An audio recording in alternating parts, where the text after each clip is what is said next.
자, 안녕하십니까. 대학생을 위한 실용금융 3주차 수업을 들어가겠습니다. 자, 이번 시간에는 우리가 소비 활동, 또 기업 활동, 정부 활동, 이렇게 이제 활동들이 많이 있는데요.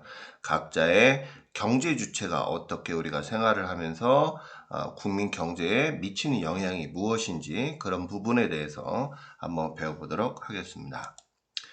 자, 일단 가게다. 이 경제 주체의 가장 첫 번째가 집에서부터 이제 시작이 되잖아요. 자, 가게의 소비 활동과 효용, 이 효용이다라고 하는 것은 이제 만족감을 느끼는 거예요. 그래서 효용 그러게 되면 만족 이렇게 이제 생각을 하시면 좋을 것 같아요. 자, 그럼 이제 우리가 경제에 있어서 소비 활동은 왜 이렇게 중요한가라는 타이틀을 이제 잡아놨는데요. 일단 우리가 얼마를 벌던 간에 가장 중요한 것은 이 소비가 중요한 거 아니겠어요? 그죠? 소비를 어떻게 하느냐에 따라서 상당히 중요한 역할을 하게 되는데, 그러면 우리가 이제 소비한다는 얘기는 뭔가 쓴다는 얘기잖아요. 그러면 이제 기업이 만든 물건들을 우리가 이제 소비자들이 사용을 하게 되고, 그 다음에 이제 기업들은 그만큼의 생산한 제품을 판매를 하니까 그만큼의 경제적으로 급부상하면서 자금도 쌓이게 되고, 그 다음에 기업도 발전하게 되는 그런 부분이 되고, 그 다음에 이제 경쟁 속에서 어떻게 될까요? 그 제품이 계속적으로 기술적인 발전을 유도하게 되겠죠. 자, 그 다음에 이제 가게에 있어서 소비 활동과 효용에 대한 그런 부분을 이제 본격적으로 한번 들어가 보도록 하겠습니다. 자, 일단 제일 중요한 게 이제 가게에서부터 경제 주체가 이제 이루어진다 이렇게 얘기를 했었잖아요. 그래서 일단 제일 중요한 것은 가게다라고 하는 것은 뭐요? 우리 근로자가 기업에 뭐를 제공하고 근로를 제공하고 받는 대가죠.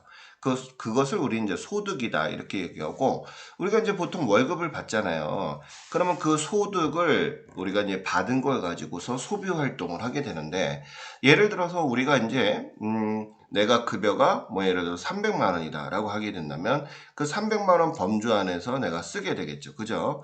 물론 이제 마이너스 쓰는 경우도 있고, 그다음에 300을 벌었다 해서 그중에 뭐 3분의 1 정도는 저축을 하는 사람도 있을 것이고, 여러 가지 그런 그 흐름이나 그런 그 분류를 할 수 있겠죠. 아무튼 이렇게 소득을 얻은 걸 가지고서 계속 뭐를 하게 된다. 우리 소비자들은 뭔가 자기가 벌은 거에 대해서 지출을 하게 되죠. 뭐 우리가 이제 식료품을 사기도 하고, 또 가전제품을 사기도 하고, 또 뭐 부동산을 사기도 하고, 여러 가지. 자, 이래서 기업이 만든 물건들, 식료품이 됐건 뭐 가전제품이 됐건 이런 부분에 대한 것을 소비하게 되니까 기업으로 하여금 어떻게 돼요? 자금이 들어가겠죠. 판매를 하니까 기업에서는 당연히 매출과 아울러서 그 돈이 들어오는 자금의 원천적인 그런 부분이 되는 거죠. 자, 제일 중요한 것은, 가장 중요한 게 이거죠. 합리적인 소비 활동을 해야 된다. 제 주변에서도 보게 되면 그런 사람들이 많이 있습니다. 대기업에 다니는데도 저축을 많이 해서 젊은 부부인데도 불구하고 빨리 성장을 하는 사람들을 봤고, 또 한편으로 해서는 마이너스 통장을 쓰면서 계속 빚에 허덕이는 분들을 많이 볼 수가 있죠. 우리가 이제 첫 시간에도 얘기했듯이 경제란 얘기는 제한된 자원을 얼마큼 효율적으로 쓰느냐 이런 거잖아요. 그래서 우리가 선택이 중요하다라고 얘기했던 것처럼, 자, 우리가 이 가게도 제일 중요한 것이 드리는 그 소득 안에서 얼마만큼의 소비를 잘 해야 되느냐, 이게 이제 가장 중요하다라고 볼 수가 있겠습니다. 그러면 일단은 우리가 이 소비 활동을 하면서 쇼핑을 많이 하잖아요. 뭐 예를 들어 저 같은 경우는 이제 마트 같은 데를 이제 가게 되면 물론 이제 먹고 싶은 것도 많죠. 비싼 거나. 하지만 어떻게 돼요? 내가 벌어들이는 한정적인 소득 때문에 쉽게 내가 먹고 싶은 거를 다 산다는 것은 사실 불가피한 내용 아니겠습니까? 물론 뭐 카드로 해서 빚을 지는 경우도 있겠지만, 아무튼 다음번을 기약하면서 그런 경우가 많이 있죠. 자, 아무튼 이렇게 구매 행위를 하는 그런 부분을 우리가 이제 소비 활동인데, 제일 중요한 거 살 때 있어서 만족감이죠. 우리가 뭐 예를 들어서 마트에 가면 시식 코너에 가서 맛있다라고 하게 되면 어떻게 돼요? 나도 모르게 장바구니에 들어가 있잖아요. 이런 만족감이 있어야지만 된다. 이런 얘기예요. 그래서 각 개개인마다의 그 주관적인 만족도는 좀 다르다고 봐요. 취향도 다르잖아요. 어떤 사람은 매콤한 거를 좋아하는 사람이 있고 어떤 사람은 짭짤한 거, 달콤한 거, 뭐 이런 그 각각의 주관적인 그런 효용의 가치가 다르기 때문에 이런 만족도도 달라질 것이다라고 보는 거죠. 제일 중요한 것은 아까도 얘기했듯이 소득의 범위를 넘어서 구매를 한다. 이것은 우리가 이제 보통 과소비다 이런 얘기를 하는데 경제학에서는 이것을 우리가 이제 예산을 제약당했다 이렇게 봅니다. 왜냐하면 우리가 시장을 갈 때 보통 어떻게 돼요? 오늘은 어떤 걸 사야 되겠다. 이런 마음을 갖고 얼마만 쓰겠다. 이런 생각을 가지고 가는 사람들이 있죠. 그죠?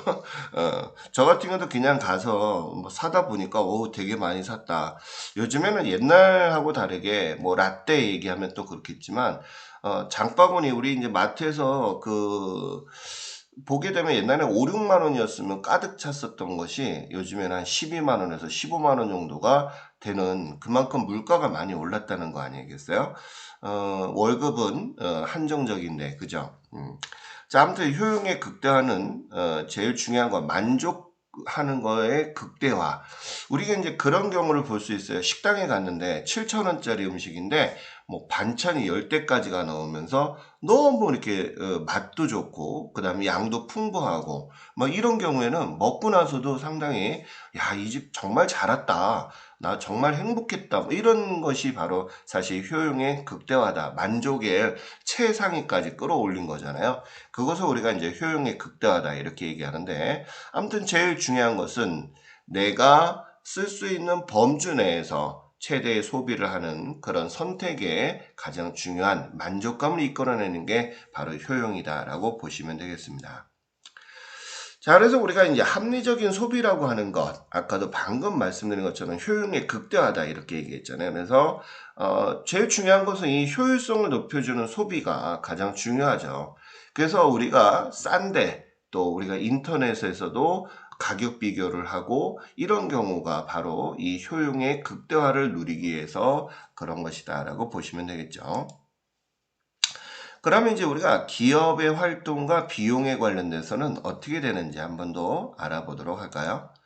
자, 기업의 역할은 뭐 하는 거예요? 생산하고요. 그 다음에 이제 생산하려면 사람을 뽑아야 되니까 어떻게 될까요? 사람을 채용하는 이런 부분이 되겠죠. 그러면 소비자들은 좋은 거 아닙니까? 소득을 얻을 수 있는 기회를 얻게 되고요. 그죠? 그런 부분이 이제 기업의 역할이다. 이런 얘기예요. 그럼 이제 많이 벌게 되면 또 세금을 내게 되고 또 국가의 입장에서는 기업이 많이 돈을 벌 수 있게끔 장려도 해주고 세제 혜택도 주고 이런 부분이 있는데 자, 아무튼 기업의 역할은 기업이 커지면 커질수록 어떻게 돼요? 경제가 상당히 급발전한다. 이렇게 볼 수 있잖아요. 그래서 경제 성장의 원동력이 될 수도 있고, 그 다음에 뭐 아까도 방금 얘기했던 것처럼 생산 활동이라든지 이윤 추구 이런 부분이 가장 크다라고 볼 수 있죠. 여기 이제 사진을 잠깐 보게 되면 봉제 공장이 있잖아요. 옛날에 60년대, 70년대는 저도 이제 보게 되면 옛날에 우리 어릴 때 드라마들 이렇게 보게 되면 60년대, 70년대는 우리나라가 전부 다 봉제나 가발 이런 쪽에 원천적인 그런 노동력들을 필요로 하는 그런 부분들의 공장들이 되게 많았어요. 근데 요즘은 어떻게 해요? 전부 다 전자 시스템하고 로봇 시대가 됐죠. 뭐 자동차 같은 경우도 거의 다 뭐 용접 같은 경우는 사람이 안 해요. 기계가 다 하지. 이런 부분들. 그러다 보니까 자, 요즘에 어떻게 될까요? 우리 핸드폰 그러면 가장 우리 대한민국이 최고잖아요. 삼성, LG 뭐 이렇게 가장 최고로 인정을 하고 있는데 자, 이만큼 기업의 경제 성장을 하는 주요 역할 가장 중요하죠. 우리 어렸을 때는요, 막 소니 그러면 최고였다. 뭐 마이마이 뭐 이렇게 헤드폰 꽂고 이런 시대였는데 아무튼 그런 소니가 이제는 우리나라의 삼성이나 LG에 밀렸어요. 어디 가서나 대한민국 최고의 제품이 아닌가 이런 생각이 됩니다. 자, 아무튼 이 기업의 역할은 국민들한테 일자리를 제공하는 그런 부분이 있는데 이게 좀 안타까운 일이 뭐냐면 인건비가 너무 올라가다 보니까 실질적으로 어떻게 돼요? 우리나라의 삼성 같은 경우에 공장도 옛날에는 베트남이나 이런 데서 이제 다른 데로 중국이라든지 다른 데로 옮겨가잖아요. 인도 쪽으로 지금 만들기도 하고 그런 부분이 많이 있는데 아무튼 좀 서글픈 그런 내용이 아닌가 싶습니다. 자, 그다음에 이제 기업의 활동과 비용에 대해서 잠깐 보게 되면 기업은 이제 이윤이다라고 하는 게 뭐예요? 이익을 창출하는 그런 부분을 얘기하는 거잖아요. 그래서 제일 중요한 것은 매출액에서 매출 원가를 빼주는 거예요. 내가 만드는데 들어간 돈을 우리가 이제 매출 원가다 이런 얘기를 하는데 자, 매출액에서 매출 원가를 빼주게 되면 우리가 매출 총액이 나오고요. 그 다음에 거기에서 우리가 판매하기 위해서 들어간 돈, 이것을 우리가 이제 판매비와 관리비다라고 얘기하거든요. 그런 것들을 빼고 그 외적인 수익, 영업의 수익과 영업의 비용을 빼서 자, 거기서 법인세를 뺐을 때 순수한 당기 순이익을 우리가 이제 구하게 되죠. 자, 그러면 이제 제일 중요한 거 경제 전 세계가 요즘에는 하나로 어떻게 움직임을 다 볼 수 있잖아요. 요즘 뭐 여러분들 젊은 친구들이나 저도 마찬가지에 직구로 해서 쇼핑 많이 하시죠? 저도 많이 합니다. 보게 되면 뭐 옛날에는 그런 부분이 정보가 없어가지고 상당히 외국 제품, 뭐 재, 뭐 일재, 뭐 프랑스재, 독일재 이렇게 하게 되면 되게 비쌌는데 요즘 직구로 사다 보니까 상당히 옷이라든지 핸드백, 뭐 시계 이런 명품들도 상당히 싸게 우리가 이제 구매를 하는 경우들이 있죠. 자, 아무튼 제일 중요한 거 소비자들은 싸고 질 좋은 거를 원하다 보니까 자, 중소기업에서 만든 거와 대기업에서 만든 거는 차이가 있죠. 왜? 대기업에서는 당연히 대량의 생산을 하다 보니까 단가도 어떻게 돼요? 싸게 만들어서 공급을 받으니까 어떻게 될까요? 상당히 소비자들이 좋죠. 뭐 간단하게 우리 찾을 수 있는 게 뭐가 있어요? 뭐 우리나라의 그 집집마다 뭐 이렇게 뭐 싼 뭐 이쑤시개서부터 시작해서 모든 거 보면 메이드 인 차이나라고 붙어 있잖아요. 뭐 워낙 대량 구매를 해서 대량 생산하니까 저단가로 나올 수 있는 그런 규모의 경제 그런 게 이제 생산 비용을 낮추는 거다 이렇게 보고요. 그 다음에 이제 범위의 경제다라고 하는 게 시너지 효과를 얻는 거예요. 우리 뭐 핸드폰 같은 경우에 예를 들어 볼까요? 저는 이제 SK를 쓰고 있는데 자, SK를 쓰니까 또 TV하고 결합 상품을 하고 또 인터넷까지 이렇게 연결을 해서 같이 우리가 통신망을 통해서 핸드폰 그다음에 뭐 인터넷 그다음에 뭐도 해요. TV까지도 연결하는 하나의 통합 상품으로 이렇게 시너지 효과를 얻고 있죠. 뭐 KT도 그렇고요. LG U+도 그렇고 이런 것들이 이제 범위의 경제다라고 볼 수가 있겠습니다. 자, 그럼 이제 우리가 이런 그 경제 활동에는 어떤 그 영향을 미치게 되느냐. 일단 제일 중요한 게 기업이 살아남으려면 미래에 대해서 우리가 이제 전망을 하고 그거에 대한 투자 이런 것들이 상당히 중요하죠. 뭐 대기업 같은 경우에 삼성이라든지 LG라든지 앞으로 차세대에 어떤 걸 투자하겠다 이런 부분에 대한 그런 부분이 상당히 중요하죠. 뭐 요즘에는 뭐 우리가 상상을 초월하는 그런 자고 일어나면 새로운 것들이 계속적으로 개발되는 그런 부분들이 많이 있어요. 일단 제일 중요한 것은 기업은 존속하려면 이윤 추구가 가장 중요한 거잖아요. 그래서 기업 간의 경쟁, 우리 국내에 있는 기업하고의 경쟁이 아니라 전 세계의 경쟁 라이벌이 되는 거죠. 그 지금 뭐 우리나라의 삼성 같은 경우에 반도체라든지 핸드폰 같은 경우가 워낙 뭐 전 세계 강국이잖아요. 그러다 보니까 중국 같은 경우나 미국 같은 경우가 서로들 잡아먹으려고 하는 무역 관세라든지 이런 부분에 태클을 자꾸 걸게 되는 그런 부분도 있고 또 뭐 가까운 일본 뭐 이런 나라에서도 뭐 원재료 수출하는 거나 수입하는 거에 대한 관세 가지고 장난치는 그런 부분들을 많이 볼 수가 있죠. 자, 아무튼 이런 그 기업 간의 경쟁 거기서 이제 살아남아야 되는 거 아니겠습니까? 그죠? 그래 해야 국가 경쟁이 성장이 된다. 요즘 그 영화 필름이 있어서 그런데 우리나라에서도 지금 이제 헐리우드에 스타들이 많이 대거 진출하고 그에 따른 뭐 가수나 또 연예인들 뭐 대상을 받거나 뭐 유명한 상들을 많이 받는 걸 볼 수 있잖아요. 뭐 요즘에 속히 뭐 우리나라에 뭐 넷플릭스라든지 이런 영화들 이제 코로나로 인해서 영화를 이제 집안에서 보는 경우들이 많이 있는데 뭐 오징어 게임 같은 경우는 뭐 전 세계에서 뭐 장난이 아니죠. 저 같은 경우도 그 긴 영화를 끝까지 보고 했던 영화가 생각이 있습니다. 자, 아무튼 이렇게 소득이 증가하게 되면 뭐 가게나 기업이나 같이 경제 성장을 하는 거죠. 제일 중요한 거 경제가 불황이 아니라 상당히 성장을 하게 되면 어때요? 웃을 수밖에 없어요. 왜냐하면 돈을 많이 벌게 되면 우리가 좀 힘들더라도 내가 이만큼 벌고 쓸 수 있는데 라는 그런 희망적인 그런 부분이 있는데 참 요즘 코로나 같은 경우가 제일 힘든 게 아닌가. 또 개인적으로도 저도 많이 힘들지만 취업도 우리 이제 젊은 친구들이 안 되는 거에 대해서 부모된 마음에서 좀 안쓰럽기도 합니다. 자, 아무튼 제일 중요한 거 기업의 경제 성장을 일으키는 것이 바로 기업이다. 또 시장 경제의 주인공이 바로 기업이죠. 그죠? 자, 그럼 이제 기업의 목표는 어떤 것일까요? 일단 제일 중요한 건 기업이 살아내려면 제품을 만들어서 소비자한테 판매를 해야 된다. 그러면 옛날에 같은 경우에는요, 저희 때만 하더라도 80년대, 90년대에는 어땠냐면요, 밥통, 또 TV, 이런 게 다 똑같았어요. 집집마다 다 똑같은 밥통이었고요.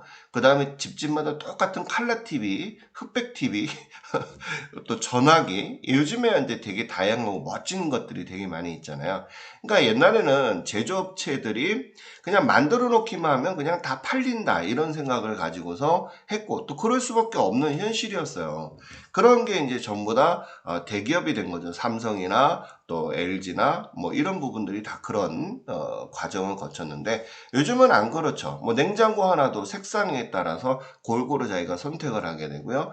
뭐 자동차도 자기 옵션 같은 것도 선택을 하잖아요. 즉 소비자들의 만족감을 효용을 높여주는 그런 부분이 기업의 목표가 돼버렸어요. 그래서 뭐 앞전에는 고객이 왕이다. 뭐 고객이 원하는 그런 상품을 뭐 만든다. 뭐 고객 행복 뭐 이런 그런 그 플레이 같은 캐치플레이어 같은 그런 말들을 막 하고 있는데 아무튼 제일 중요한 것은 기업이 존속해서 살아남으려면 돈 많이 벌어야 되는 거가 가장 중요한 거 아니겠어요? 이윤의 극대화죠. 그래서 이윤 추구를 하려면 제일 중요한 것이 싸게 사서 비싸게 파는 거. 그 다음에 싸게 만들어서 비싸게 파는 이런 그 이윤 추구하는 것이 기업의 가장 큰 목표다라고 볼 수가 있겠죠. 자, 우리나라에 이제 64년도 저도 이제 태어나기 전이거든요. 수출 1억 달러에서 지금 2030년 이제 바라보고 있는데요. 지금 이제 우리 수출이 지금 뭐 뉴스에서도 보게 되면 상당히 많이 지금 급부상했어요. 그래서 뭐 반도체나 자동차 이런 부분에 관해서는 뭐 전 세계에서 제일 뭐 1위를 달리고 있는 강자죠, 강자. 이렇게 해서 지금 상당히 수출 금액도 엄청나게 커졌다라고 볼 수가 있겠습니다. 자, 우리나라 뭐 지금 아까도 방금 얘기 드린 것처럼 뭐 자동차, 뭐 석유, 뭐 우리나라 자동차도 상당히 좋아졌어요. 근데 다만 이제 좀 아쉬운 게 있다면 리콜 부분에 대해서 또 우리 국내 소비자들을 너무 무시한 외국의 수출에 너무 치중을 두다 보니까 국내 소비자들에 대한 그런 AS 이런 부분, 서비스 이런 부분들이 좀 제가 보기에는 좀 많이 떨어지지 않는가. 그런 부분이 좀 문제가 많이 있죠. 그러다 보니까 어떻게 돼요? 국민들도 그런 부분을 느끼는 거죠. 해외 수입차들을 많이 사용하게 되고 뭐 그런 경우들이 많이 있습니다. 뭐 저희 아파트에도 보게 되면 거의 한 3분의 1 정도가 외제차를 몰고 다니는 것 같아요. 자, 아무튼 그런 부분이 있네요. 자, 정부의 경제활동의 시장의 한계에 대해서 우리가 이제 한번 좀 바라볼 건데요. 일단, 정부가 경제활동을 이제 하게 돼요. 정부도 이제 하나의, 국민들을 통제할 수 있는 하나의 조직 기구잖아요. 그런데 이 정부가, 국민들을 위해서 이런 경제활동의 시장적인 문제점들을, 고치려고 하는 건 좋은데, 이런 개입을 함으로써 어떤 부작용이 있는가 이런 부분들은 지금 현 정부에서도 되게 많이 볼 수 있죠. 특히 지금 부동산 현 정부의 제일 그 문제점이 제일 지적되고 있는 게 뭐예요? 부동산이죠. 이 부동산이 문제가 뭐냐?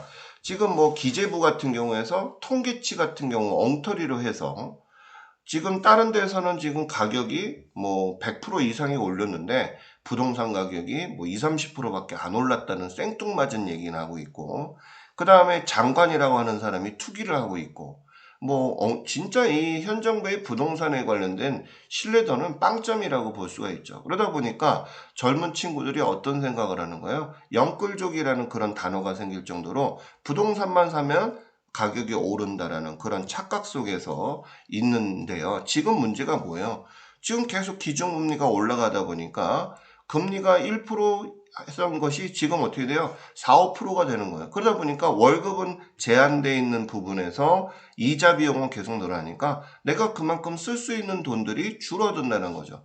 이렇게 정부가 진짜 우리가 웃기는 얘기로 그러잖아요. 낄 때 끼고 해야 되는데 너무 좀 안일한 일이 아닌가 이런 생각이 듭니다. 그렇다고 뭐 부정적인 것만 있는 것은 아닙니다. 자, 일단 우리가 제일 중요한 것, 국가가 공공재를 생산하죠. 공공재가 뭐예요?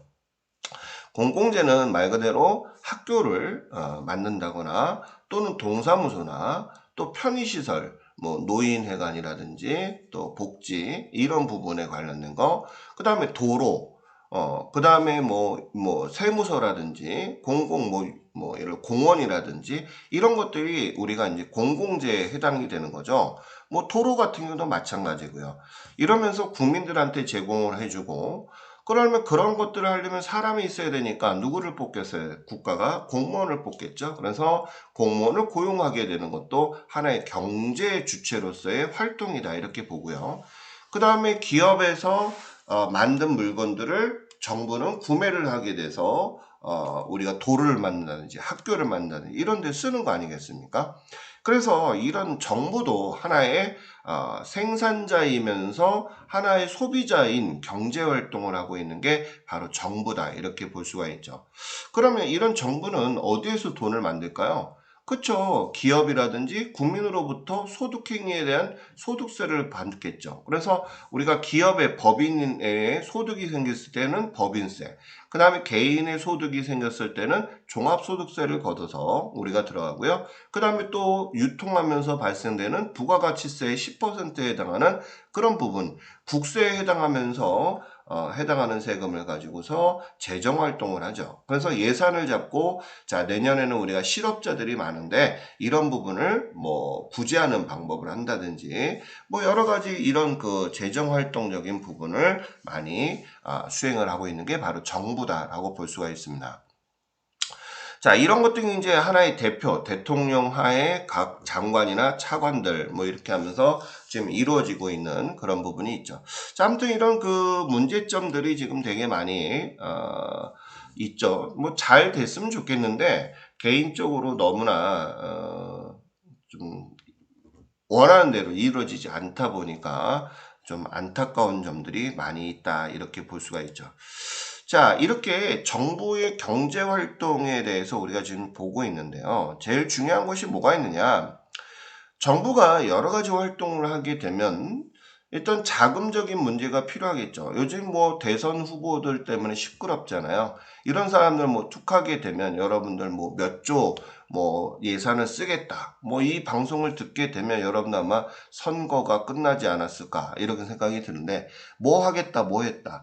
뭐 현 정부도 지금 엄청나게 국채를 발행을 해서 빚더미에 지금 쌓여 있습니다. 뭐 물론 이제 코로나로 인해서 가게라든지 기업 뭐 이런 데다 이제 보조금 같은 형태를 줬지만 그 외적인 쓸데없는 데다가 엄청난 지불이 돼서 어마어마한 지금 국채가 지금 빚으로 쌓여져 있는 현 정부의 실정입니다. 물론 그 전 정부도 마찬가지고요. 전전 다 마찬가지라고 보는데 아무튼 이런 부분이 문제가 되고 있다.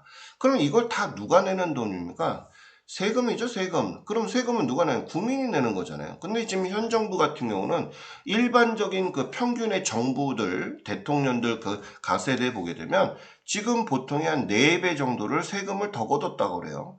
국채도 많이 발행해요. 빚도 많이 지고 세금도 잔뜩 걷고 그 다음에 전 국민의 국토를 다 올려놨잖아요. 그러다 보니까 재산세 장난 아니죠. 그러면 내 집만 올랐으면 부자가 되는 거지만 내 집도 오르고 옆집도 올랐으니까 결론적으로는 그 돈이 그 돈이고 결론적으로 세금만 재산세만 잔뜩 내는 꼴이 돼버린 거예요. 그렇게 하고 나서 자기네들이 부동산을 안정시켰다면서 자화자찬을 하는 이런 현 정부에 지금 국민들이 지금 개탄을 하고 있는 그런 부분이 있는 거죠.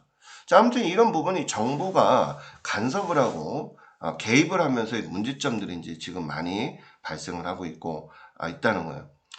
자, 아무튼 이런 정부가 국가 경제를 위해서 돈을 쓰고 있는 이런 활동을 재정 활동이다라고 하는 점을 알아두셨으면 좋겠네요.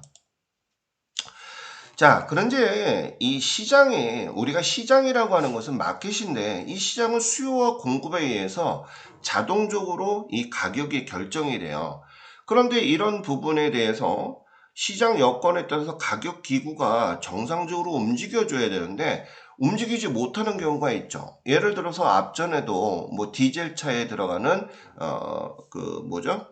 윤활유 같은 그런 부분이 있었던 것들이 문제가 됐었고요. 또 어떤 부분이 있어요.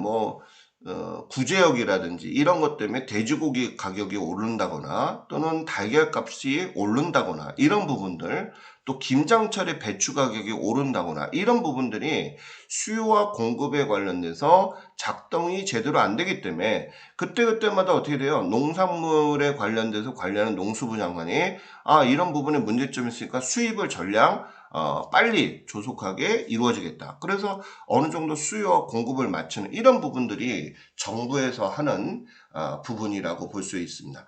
이처럼 시장이라고 하는 것이 불안전하게 움직일 수밖에 없어요. 왜냐하면 우리가 이제 농산물 같은 경우도 자연에서 얻는 거잖아요. 그러다 보니까 우리가 날씨도 좋고 그러다 보면 이제 작물도 많이 생산이 되겠지만 예를 들어서 날씨도 안 좋고 대기가 불안정하고 이러다 보면 가격이 올라가는 게 천장지구잖아요. 요즘 저 같은 경우도 마트에 가서 또 시장에 가게 되면 야채 가격이 장난이 아니죠. 정말 진짜 돈 들고 나가면 쓸 게 없다. 정말 이게 집었다 놨다 이런 부분들이 되게 많이 있습니다.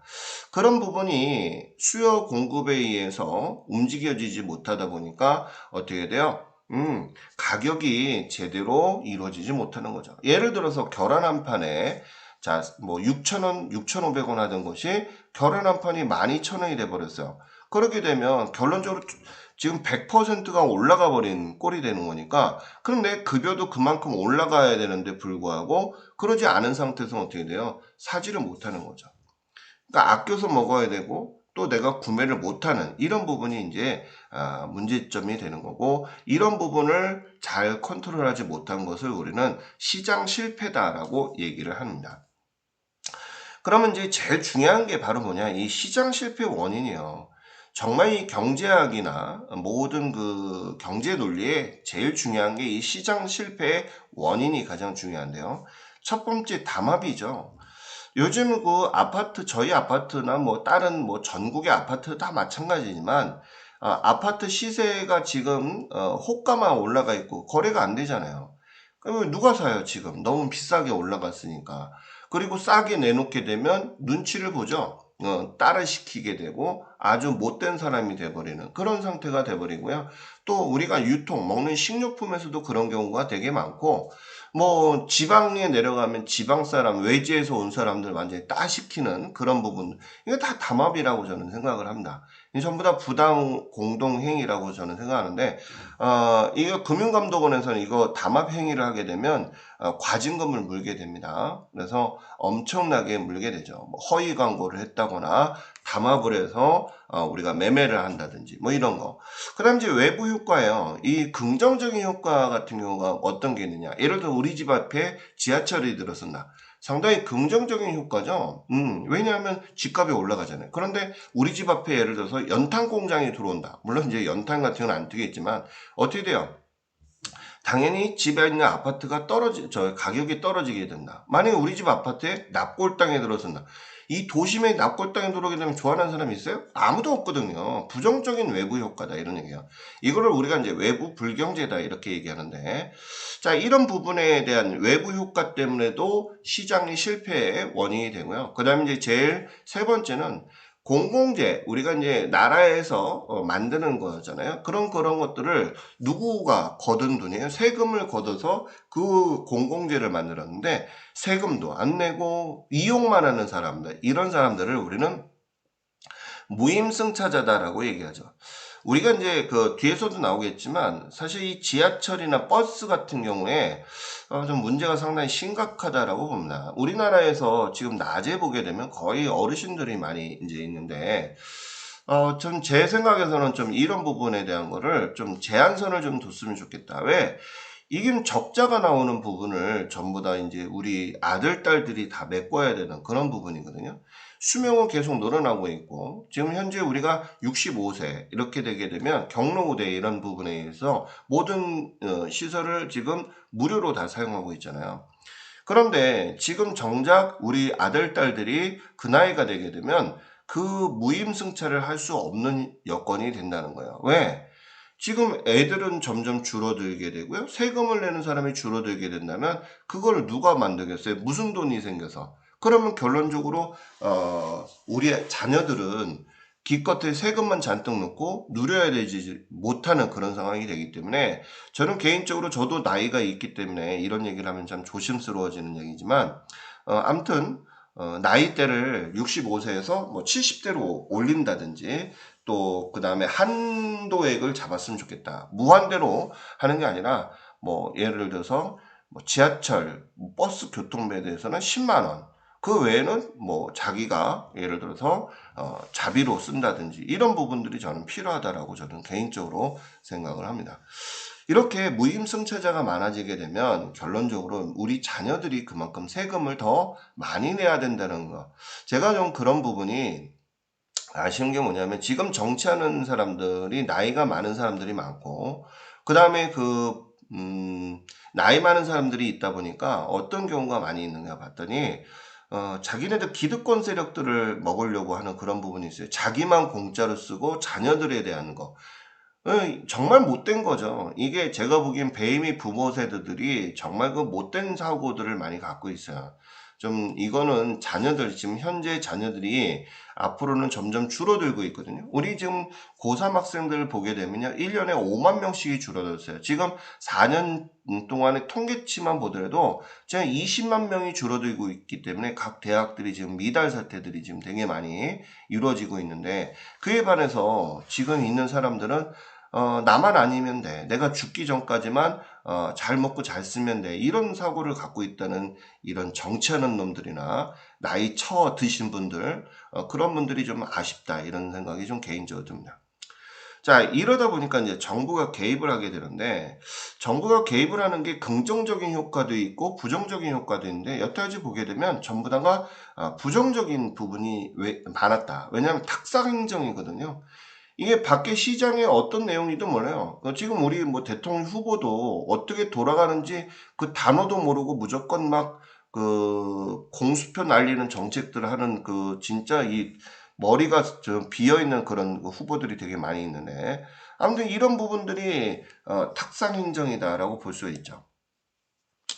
자, 뭐 예를 들어서 하나 들어볼까요? 자, 이제 중고차 딜러가 있어요. 자, 이제 차에 흠집 난 거라는 문제가 다 알죠. 근데 반지락하게 광택 내고 하니까 소비자들이 어떨까요? 차 괜찮네? 라고 하는데 속에 어떤 상황인지 모르는 거죠. 하지만 딜러는 분명히 알았다는 거죠. 저 정말 여기 이 수업을 듣는 학생들 중에 자동차 딜러 하는 사람도 있겠지만 정말 사기꾼 같은 양아치 같은 놈들이 제일 많은 데가 자동차 딜러라고 저는 개인적으로 생각합니다. 정말 양아치 같은 놈들이 많아요. 진짜 소비자들, 이게 차 같은 경우는 살인 도구가 될 수도 있고, 잘못하게 되면, 멈추게 되면 큰 대형 사고를 일으키는 부분인데, 이런 것들에 대해서 자기의 그 이윤을 추구하기 위해서 거짓으로 하거나 또 이런 부분적인 것들을 전 개인적으로 좀 별로 안 좋게 생각을 하는 경우들이 있어요. 그냥 뭐 돈이 없어서 중고차 탄다라고 하지만 이왕이면 새 차를 사는 것이 제일 낫지 않을까 이런 생각을 좀 가져봅니다. 저도 중고차를 여러 번 사서 되게 그 후회를 되게 많이 했었고 또 그 부분에 있는 딜러들하고서도 별로 좋지 않은 그런 감정들이 너무 많기 때문에 물론 제가 어떤 편협적인 그런 얘기가 될 수가 있는데 아무튼 좀 제 생각에서는 별로 좋지 않다 이렇게 볼 수 있죠. 그러니까 어떻게 보면 정보죠, 정보. 정보에 대해서 공유를 안 하다 보니까 모르는 소비자는 당할 수밖에 없는 거죠. 예를 들어서 이런 경우에요. 자, 지금 집값이 막 올라가고 있어요. 그러다 보니까 뭐 오피스텔 무슨 뭐 예를 들어서 뭐 빌라 뭐 이렇게 있지만 제일 여러분들이 알아두시겠어요. 부동산 중에서 아파트 이런 부분인데 소형에서 이제 어떻게 될지 몰라요. 그런데 중요한 것이 지금 이제 그 기성세대들 지금 있는 그 건설사들이 어떻게 돼요? 이런 그 자기네들이 물량적인 걸 해소하기 위해서 뭐 좋다 뭐 좋다 기사로 거짓 기사를 내놓고 소비자들 하여금 현혹되는 그런 부분들이 되게 많죠.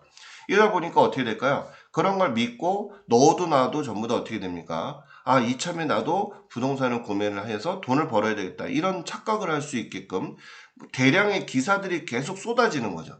근데 아시다시피 여러분들 오피스텔이라든지 빌라라든지 이런 거는 사게 되면 물론 아닌 경우도 있어요. 그렇지만 어, 제값을 못 받는 경우들이 되게 많이 있고 그 다음에 더 중요한 것이 아파트가 됐건 뭐가 됐건 이제는 주택의 경기는 앞으로 향후 제가 보기에는 5년 정도 있으면 그렇게 뭐 진짜 이 재테크의 불패신화를 이뤘다. 제가 보기에는 이제는 끝났다라고 볼 수 있어요. 아까도 제가 얘기 드린 것처럼 도쿄의 그 사례를 보게 되면 도쿄 시내가 엄청나게 집값이 비쌌고 그런데 지금 공실 같은 경우가 상당히 많아지고 외곽 지역은 거의 그 우리나라도 그런 현실이 많이 있잖아요. 인구가 줄어들기 때문에 물론 세대 분리 세대로 해서 사는 경우도 있지만 수도권에 밀집된 지역을 벗어난 외곽 지역은 지금 공실이 상당히 많이 나와 있고요. 분양도 안 되는 그런 부분들이 많이 있습니다. 좀 개인적으로 이런 부분에 대해서 우리 그 젊은 친구분들이 지금 이제 독립해서 살고 싶고 그다음에 주택에 대해서 갖고 싶다는 이런 그 생각을 많이 갖고 있는 분들을 많이 알아요. 하지만 조금만 기다리세요. 앞으로 3, 4년 후에 그 가격이 거품이 빠지면서 여러분들이 쉽게 구매할 수 있는 그런 찬스가 올 거니까 조금만 기다려 보시는 게 좋을 것 같다. 물론 지금 뭐 부모님 찬스를 이용한다든지 돈을 많이 있는 사람들은 상관이 없겠지만 우리 젊은 친구들 어때요? 직장 들어가서 진짜 먹고 살기 힘들고 저축하기 힘든 상태에서 집까지 장만한다? 쉽지 않은 거거든요. 그런 부분에 관련된 건 조금 더 시장 추이를 보고 투자를 하시는 게 좋다. 최근 들어서 하나 보게 되면요. 작년, 재작년에 모 지역, 우리가 이제 서울의 강남, 강북 지역에 주택을 샀는데 지금 벌써 한 2, 3억씩이 떨어졌어요. 그러면 집값이 2, 3억이 떨어지게 되면 여러분들 연봉이 몇 년에 걸친 연봉이잖아요. 그렇지 않을까요? 벌기도 쉽지 않은데 이런 것들이 집값이 하락을 하게 되면 내가 대출이자도 부담을 하면서도 그런 거에 대한 불안감, 그 다음에 또 집값도 떨어지는 그런 부분, 이런 손해들을 많이 볼 수 있다는 거죠. 그래서 여러분한테 부탁하는 것이 이렇게 자원이 효율적으로 배분이 되게끔 해야 되는데 이 투기꾼들의 세력들 때문에 우리 선량한 국민들이 많이 당하는 그런 부분들을 볼 수가 있죠. 자, 그럼 이제 우리가 이 시장 실패 예방을 하는 정부로서의 정책적인 거 이런 것들이 사실 필요해요. 이번에 뭐 문재인 정부에서 건교부 장관의 김영미 장관 같은 경우도 자기가 부동산 투자하고 있는 거죠. 미리 개발될 거 알고 나서 자기 동생한테 위장 매매 거래했다가 또 딴 사람한테 매매했다가 결론은 지 남편이 살고 있는 그런 것들이 만천하에 밝혀졌잖아요. 이다 보니까 정말 우리가 젊은 친구들은 어떻게 돼요? 기성세대들을 믿지 못하는 거예요. 그러니까 자꾸 어떻게 반감이 교차되고 그런 부분이 있을 수밖에 없는 거죠. 대한민국의 주인공들은 지금 현재 청소년들이거든요. 그런데 지금 정부가 뭔가 잘못돼도 잘못됐어요. 그래서 제가 보기에는 이 시장 실패를 막는 그런 부분에 정책을 할 때는 정말 이 국민들로 하여금 창구를 일원화해서 했으면 좋겠어요. 이 국회의원들 맨날 그 돈 받아가면서 일도 안 하고 그런데 오히려 저는 요즘 왜 그런 생각 가끔 하잖아요. 우리 뭐 그 뭐 트로트 뭐 하게 되면 국민 투표 뭐 이렇게 하는 것처럼 그런 걸로 해가지고 모든 걸 결정하는 이런 시스템이 되면 좀 어떤가 이런 생각도 가져봅니다. 큰 그 대안에 대해서 매번 그 왜 짜지구리한 그런 대제 말고요. 정말 중요한 것들 있잖아요. 그런 대안은 뭐 국민 투표로 해가지고 한다거나 이런 것도 나쁘지 않을 거라고 생각이 되네요. 제 생각입니다. 자, 아무튼 시장 실패 예방을 위한 정부의 정책에서는요. 일단 독점 기업의 횡포를 막는 게 가장 중요하죠. 정말 중요합니다. 이 독점을 하게 되면 부르는 게 값이잖아요. 그죠? 저 어제 싱크대가 오래돼가지고 막혔는데, 싱크대 뚫는데, 저 깜짝 놀랐어요. 그, 보니까 이 밸브에 뭐 찌꺼기가 많다. 근데 기계를 써야 되는데, 뭐 700만원짜리 기계를 사가지고, 뭐 장비가 뭐 당연히 비싸겠죠. 그런데 기계 뚫는데 얼마가 되냐? 45만원을 부르더라고요. 정말 깜짝 놀랐어요. 그 뭐, 안 주면 안 하겠다 이런 식으로 해서 하니까 울며 겨자 먹기로, 그 돈을 낼 수밖에 없었는데, 이런 거 좀 제가 보기에는 인터넷 사이트 다 전화를 했더니 다들 똑같은 가격이었고, 아무튼 이런 부분이 감시와 규제가 필요하지 않은가 이런 생각이 들고요. 그 다음에 이 부정적인 외부 효과, 아까도 얘기했듯이 뭐 납골당이라든지 뭐 이렇게 공장 폐수 같은 이런 거 엄벌을 쳐야 되겠죠. 왜냐하면 여러분들도 알다시피 이런 부분이 농작물에 폐수가 들어가게 되면 그거를 우리 인간들이 또 쌀로 밥을 먹게 되면 고스란히 어떻게 돼요? 병에 걸릴 수밖에 없는 그런 부분이잖아요. 그래서 이런 그 환경적인 부분들, 이런 부분들을 우리가 신경을 써야 된다. 그 다음에 공공 서비스에 대한 도움을 주는 지원제도. 뭐, 우리 뭐 여러 가지 있죠. 뭐 공공재에서도 제일 중요한 게 뭐 소방서 같은 경우가 대표적인 거 치안 담당하는 그런 부분. 또 뭐 우리가 뭐 애로사항이 있는 거를 전화로 상담을 한다거나 뭐 여러 가지 있습니다. 자, 우리 아까도 제가 잠깐 얘기했는데, 우리 솔직하게 그 노인 무인승차 지하철 빚덩이가 6,500억을 안고 달린다라고 했는데요. 이거 벌써 5년 전에 이 얘기예요. 지금은 거의 어마어마한 수치입니다. 이거 정말 인구는 계속 수명이 늘어나고 있잖아요. 그런 상황에서 이런 사람들이 계속 무임승차가 늘어나게 되고 출생 인원은 없죠. 뭐 오죽했으면 여러분들 알다시피 15년 전서부터 산부인과 의사들이 전부 다 성형외과 의사로 다 바꾸게 되면서 저희 그 부천에만 그 산부인과 병원이요. 제가 보니까는 손에 꼽는 것 같아요. 한 5개 정도 부천이 있는데도요. 그죠? 제가 뭐 정확한 건 아니지만 아무튼 하지만 뭐 예를 들어서 나머지 다른 병원들은 어마어마한 그런 그 숫자잖아요. 그런 걸 봤을 때 보면 점점 수명은 늘어나고 출생 인원은 없고 그다음에 저 같은 경우도 학생들하고 그 수업을 하다 보면 결혼할 친구들 손들어 봐요. 그러게 되면 거의 뭐 40명 중에서 뭐 4~5명? 그 다음에 거기에서 애를 낳겠다는 사람은 1명? 이렇게 되니까 가면 갈수록 참 심각한 그런 상황이 있죠. 그러면 생산하는 인구가 늘어나야 되는데 소비하는 인구들만 계속 늘다 보니까 노인 무인승차에 대한 이런 사회적 이슈가 분명히 있다는 거예요. 그런데 정치하는 애들은 이런 거에 대해서 전혀 얘기를 안 하고 있다는 거죠. 그럼 결론적으로 누가 책임을 져야 된다? 그렇죠. 젊은 청소년들이 이런 빚을 안고서 태어나자마자 빚을 안고 태어났다 이런 얘기예요. 이런 거는 여러분들이 나중에 사회 주인공이 되시면 꼭 짚고 넘어가야 되는 과제가 아닌가라고 생각이 듭니다. 자, 아까 제가 담합이다 이런 얘기를 했어요. 그래서 담합이 보시게 되면 묶어서 하는 거죠. 이런 담합 행위를 하다 보면 이제 형사처벌이 돼요. 뭐 극장에서도 있었고요. 또 오일 이런 부분에 대한 것도 상당히 우리가 볼 수가 있습니다. 뭐 아까도 얘기했듯이 뭐 아파트 같은 경우 되게 많이 있고요. 그 다음에 또 식료품 같은 경우도 되게 많이 있죠. 그런 부분들 이런 것들이 어떻게 보면 국민의 그 생활에 물가 안정에 위협을 하는 그런 부분이 아닌가. 이런 부분들은 진짜 뿌리를 뽑아야 되는 게 아닌가 싶습니다. 자, 이처럼 이 정부가 시장 개입을 하면서 소득 분배의 불균형을 이제 개선을 해야 되겠죠.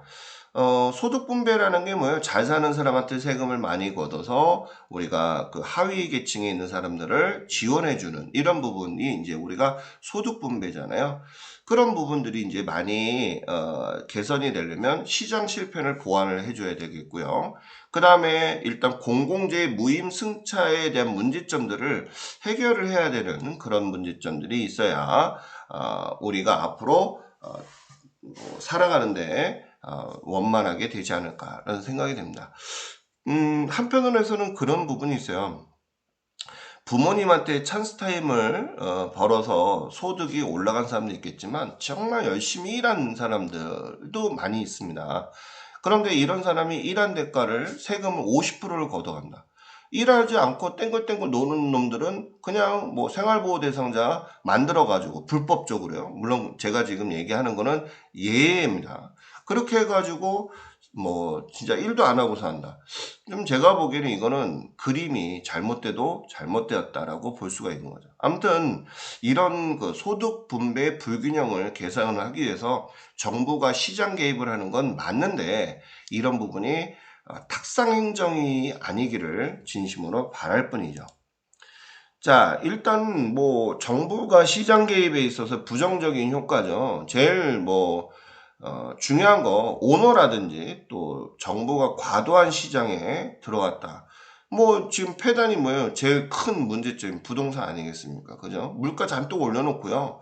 그 다음에 또 뭐예요? 또 노조들 이 진보 세력들이 넘어가면서 이 인건비 부분을 잔뜩 올려놓으니까 지금 대기업 같은 경우에 공장들을 전부 다 인도에 나가서 짓고 이러잖아요. 그러면 우리 대한민국의 공장들이라든 이런 그 건설 현장이라든 이런 부분들이 전부 다 외국인으로 충족될 수밖에 없어요. 왜? 저단가로 쓰는 그런 부분이니까.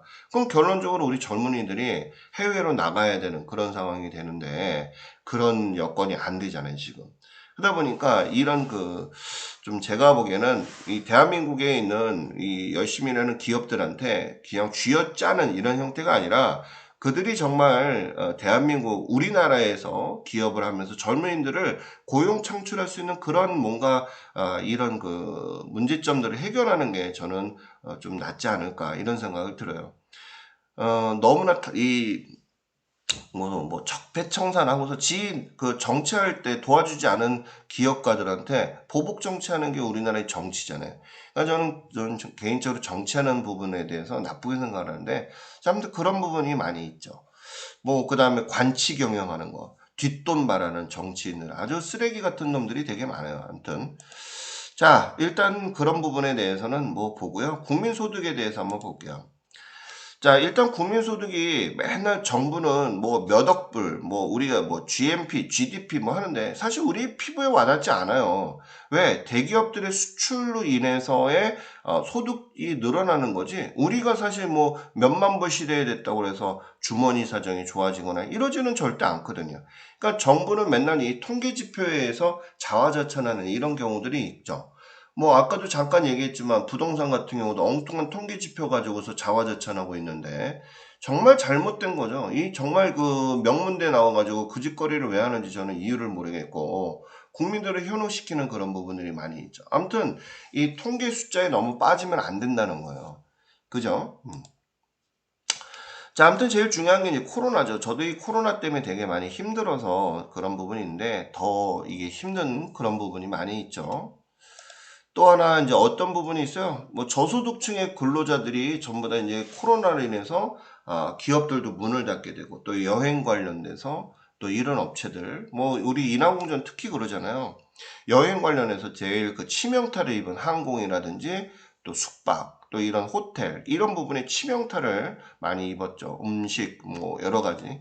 아무튼 좀 빨리 코로나가 물러갔으면 하는 생각을 좀 감히 가져봅니다. 이러다 보니까 우리가 이제 좀 달라진 게 있죠. 저 같은 경우도 이제 재택근무로 지금 이제 동영상을 찍고 있는데요. 이런 재택을 하다 보니까 문제점이 있어요. 열심히 듣는 친구들은 상관이 없는데 안 듣게 되다 보니까 따라오지 못하는 경우가 있죠. 우리 하나 심각한 얘기를 해볼까요? 초등학교 5학년인데요. 제일 중요한 한글을 모르거나 구구단을 모르는 경우들이 많이 있습니다. 요즘 그 초등학교 5학년이면 엄청나게 어려운 산수를 배워요. 도형이라든지 방정식 이런 거를 배우게 되는데 이런 것들을 동영상으로 따라오지 못하니까 초등학교 졸업을 했는데도 불구하고 한글도 모르고 그 다음에 구구단도 모르는 이런 그 불상사들이 생기는 그런 부분들이 많이 생긴다. 그러다 보니까 부모들이 어떻게 돼요? 나 몰라라는 모르세요 하는 거죠. 학원에 보내거나 이런 제가 보기엔 맞벌이를 한다라고 하고 또 유치원에 보내고 갓난쟁이를 좀 제 개인적으로는 좀 아니라고 보는데 아무튼 그런 부분이 있어요. 그 다음에 이제 유통업계 배달 같은 경우가 되게 많이 이루어졌죠. 뭐 어떤 경우가 있어요. 뭐 배달비 소비자들이 6,000원 부담하고 또 주인이 또 6,000원 부담해서 이 배달비 뭐 요즘 우리 동네도 오토바이 뭐 엄청나게 많이 다니는데 이런 그 유통업계의 이런 그 배달하는 문화 그 다음에 또 이런 구조조정, 항공이나 여행, 숙박 뭐 이런 업계들이 위기에 빠져 있고 그 다음에 또 코로나로 인해서 맨날 그 영업 방해, 뭐 몇 시간, 몇 인, 뭐 이렇게 하니까 뭐 자영업이 제대로 되겠어요? 안 되겠죠. 그죠? 아무튼 이렇게 코로나로 인해서 매장 내 취식도 못하게 하고 또 주문 포장이 늘어나고 배달 이런 하다 보니까 뭐 지금 뭐 예를 들어서 전 국민의 배달 민족 뭐 이런 게 나올 정도로 좀 상당히 심각한 상태가 됐습니다. 제일 중요한 건 이제 경제 문제죠. 좀 이제 나아졌으면 좋겠는데 좀 걱정입니다. 계속 이제 뭐 오미크론이니 뭐 이렇게 해서 지금 계속 나오고 있는데 아무튼 좀 우리 젊은이들이 취업에 대해서 고민 안 하는 그날이 왔으면 저는 개인적으로 손꼽아 기다리고 있어요. 자, 이렇게 우리나라의 한나라의 힘, 그게 이제 제일 중요한 거, 국민소득이죠. 그게 이제 GDP라는 그런 부분을 보게 되면 한 나라에서 생산한 그거를 가치를 평가한 게 이제 우리가 GDP 이런 얘기를 하는 거고, 그 다음에 GNI라고 하는 것은 국민들이 이제 벌어들인 소득의 합계를 우리가 이제 GNI다 이렇게 볼 수가 있겠습니다. 자, 그 다음에 이제, 보시게 되면, 제일 중요한 거죠. 여기 이제 보시게 되면, 국민소득의 삼면등가의 법칙이라는 게 있어요. 기업은 어떤 부분이 있을까요? 자, 어떤 부분이 있냐 하면, 우리가 소득을 갖다가, 어떻게 돼요? 실질적으로 소득이 생기면 아까도 얘기했듯이 기업의 물건을 구입을 하게 되고요. 그 다음에 또 기업에서 물건을 구입을 하게 되면 어떻게 될까요? 또 기업은 또 성장하게 되는 그런 부분이 있잖아요. 그래서 이런 문제점들이 이제 순환하게 들어간다. 그래서 생산하고 그 다음에 지출하고 분배하는 이런 부분의 삼면등가의 형태로 이루어지게 되죠. 그래서 가계와 기업과 정부 이런 부분에 관련돼서 우리가 이제 순환 들어가는 부분을 우리가 이 국민소득의 삼면등가의 법칙이다 이렇게 볼 수가 있겠습니다.